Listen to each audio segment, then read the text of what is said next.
Hello, I'm going to discuss some of my assessment strategies with you today.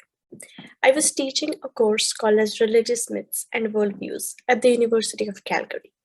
During the course, I took the approach of using some creative assessments instead of traditional assessment strategies. For one of the assessments, I asked the students to work on a news item, which could be a piece of social, economic, or political news, and interpret it with the lens of what the worldview it presents as a part of news narration. So, for this activity, I divided the whole class, which was a fairly big class amounting to 150 students, into smaller groups, which I called peer groups. And within these peer groups of over 3 to 5 members, the students had a chance to analyze various news articles.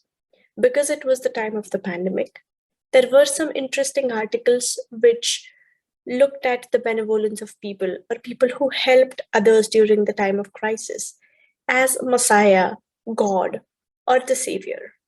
So, through this, we were able to analyze what the Savior archetype of the religious myths actually means in the modern world.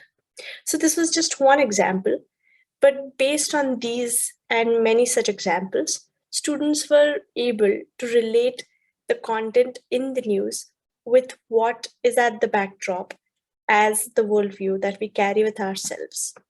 The element of cultural literacy that comes with religious myths was also one of the points that I wanted to hit home. So instead of making it explicit through my narration and class notes, I used this assessment strategy and activity for them to explore some of these elements on their own. I also provided a rubric beforehand, outlining what are the expectations from this assessment. So this was almost as if I was trying to bridge the course content and translating it to the real world scenario and the world around them.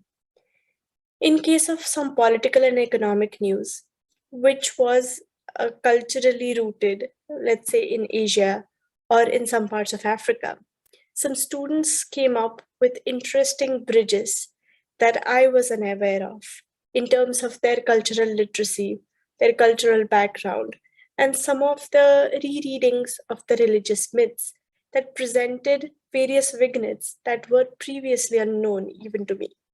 So, this was an interesting exercise for me as an instructor, as well as an assessment strategy that opened up A, dialogue within the peer group, and B, it helped see how the course content can be relevant in the real world scenario.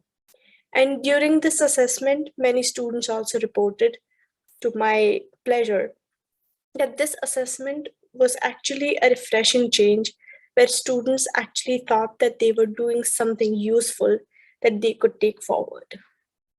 I will be happy to share more details on this assessment strategy.